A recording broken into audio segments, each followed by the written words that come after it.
Thank you. That is hope.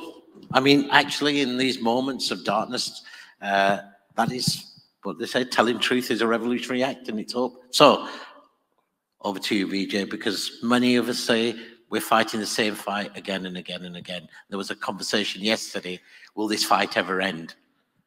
Will this fight ever end? Well, first, Asad, thanks for forcing me to come to Glasgow. When I walk the streets of cities like this, you know, Glasgow was the UK's second most important city. Beautiful buildings, beautiful streets, a gorgeous city, you know. It had Red Clydeside in 1919, the uprising to create a Soviet in Scotland. But it was, you know, crushed, of course.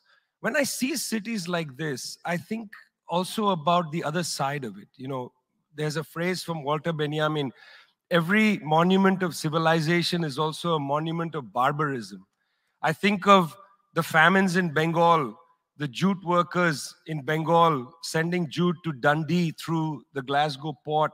I think of human beings from Africa enslaved and brought from Ghana to the New World, and all those prophets getting sucked into cities like London and Glasgow.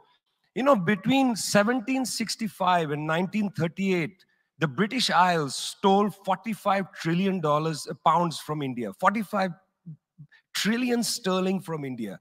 We never got paid for that. When the British left India, when we threw the British out, our literacy rate was 13%. So much for several hundred years of so-called civilization. Meanwhile, our landscapes were destroyed. You know, coal was foisted on India. You foisted coal on us. You were the ones that came and made us coal dependent.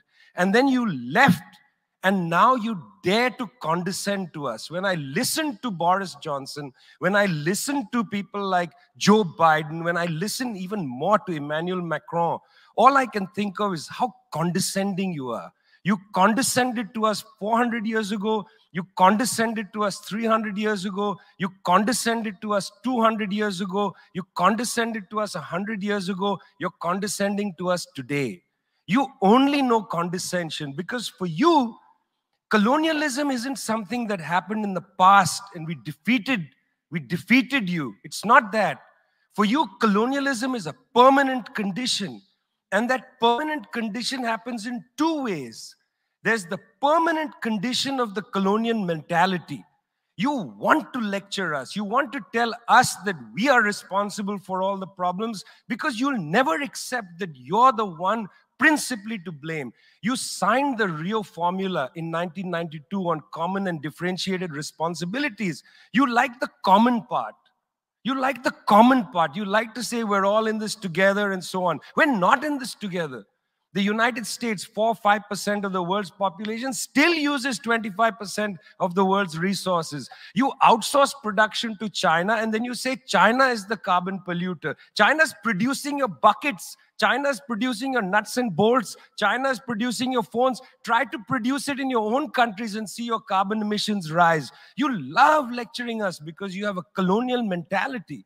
Then there are colonial structures and institutions. You lend us money, and every time you lend us money, which is our money, every time the International Monetary Fund comes to our societies and they tell us, here's the money we are giving you. No, it's our money.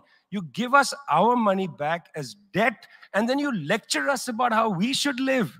It's extraordinary. It's not just a colonial mentality. It's a colonial structures and institutions which reproduce themselves year after year after year. And let me tell you something. The climate justice movement, not clued enough on this. Not clued enough on this. The climate justice movement is a movement that says we're worried about our future. What future? What future? Children in the African continent, in Asia, in Latin America, they don't have a future. They don't have a present. They're not worried about the future. They're worried about their present. Your slogan is, we're worried about the future. What future? That's a middle-class bourgeois Western slogan. You got to be worried about now. 2.7 billion people can't eat now. And you're telling people, reduce your consumption. How does this sound to a child who hasn't eaten in days? You got to clue into this, guys. You got to clue into this. Otherwise, this movement will have no legs in the third world. No legs. Later, I'd like to tell you about the International People's Assembly, a network of 200 political organizations that we're setting up, rooted in the global south. We want to tell you what our issues are, but are you willing to listen?